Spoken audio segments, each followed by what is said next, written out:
Welcome back. You're watching Investor's Guide on ET Now. Vishal and Gaurav are still in the studio with us. This is our Father's Day special. Happy Father's Day. So if you're watching, if you've just tuned in, what we're doing today on our Father's Day special is trying to answer as many questions as we can about planning for your children. That's our Father's Day gift to you, so you can plan for your children better and also keep your retirement in mind while you're planning for your children. Gentlemen, our next question comes in from Rajeev Jain. He writes in saying he has two children. Both of them are in school. Shrishti is in class 11 and Parav is in class 2, and he wants us to help with his plan. Take a look at Rajeev and his plan.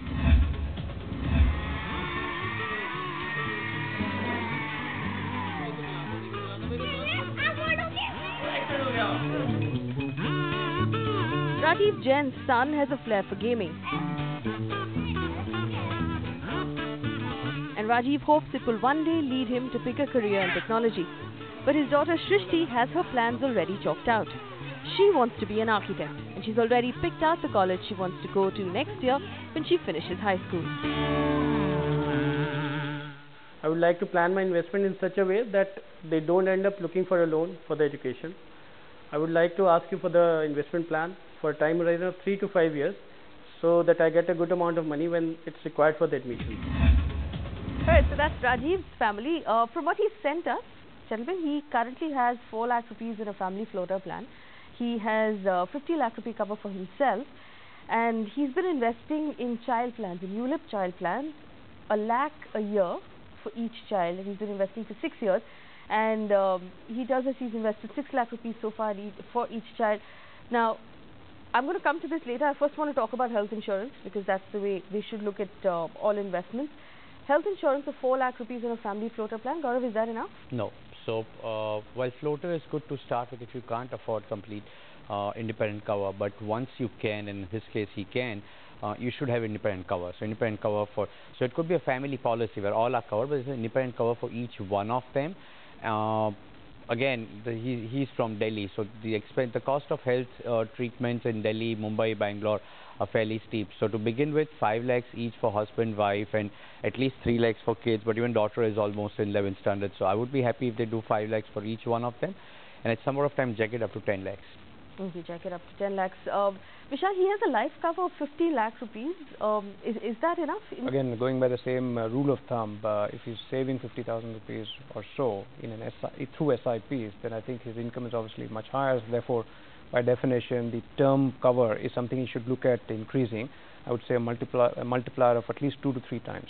And of course, the next question is the child plans he's been investing in. He's been investing in ULIPs for 6 years, which means he caught them when they were at their most expensive, before the regulators brought down those charges, and now the damage is done. So if he were to redeem this money at this point, he'll probably lose more than he's invested. First of all, Gaurav, what should he do? Should he continue putting his money into this ULIP? Well, if he has an option, so he needs to look at what is the valuation, how much he has put in, and if he takes out, what will he get. ULIPs are expensive. Even today, they are an expensive proposition, and if there's somehow we can avoid putting in more money into this, great. He sent us a list of 12 mutual funds. He's investing 48,000 rupees a month in them. They're quite varied. When I look at them, he has 1 mid-cap, 1 micro-cap, 1 balanced fund, 1 gold fund, and the rest of them are largely equity diversified.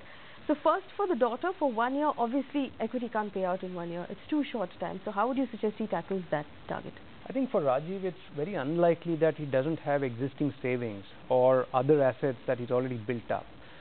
Because we know he's 40, we know that he's saving about 47 to 50,000 rupees per month through SIPs. So I think we could use current savings or assets that he's already built up to pay for the elder daughter or the elder child's education, which is upcoming in a year's time.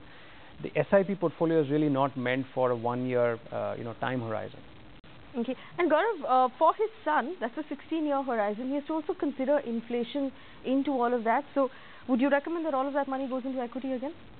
Yeah, again, I would put some into gold, because for me, these two are asset classes which are growth-oriented. So, equity and gold both, but the list of schemes that he has, he probably needs to curtail down. I mean, if you have 12 schemes, ideally be on 3 to 4 schemes if you're in a particular country, so if it's India or whatever, so here we're restricting it to India, you won't get large diversification benefit. The only thing that will happen is your paperwork will increase, you will stop monitoring and tracking them, and at some point of time that wealth kind of is not optimized. Vishal, 12 funds that we're looking at on the list right now, if you were to trim that down, what would you recommend he does? The ones that I think one could relook at would include the HSBC mid cap, the DSP micro cap.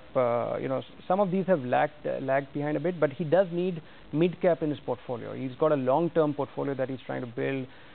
Given the way I think the economy is expected to develop, we would recommend reasonably more or high weightage in mid cap. Right, and when I look at his portfolio also, there seems to be a large overlap to our aggressive portfolio, which is designed for someone who has the kind of time that you have on your hands and has that kind of aggression as far as your goal is concerned. That aggressive portfolio is also flashing on your screen.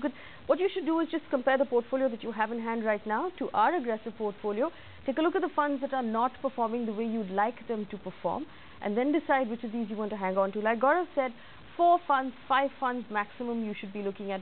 Look at 4 or 5 equity funds, then you have that one gold fund that you want to hang on to, so that makes 5 funds.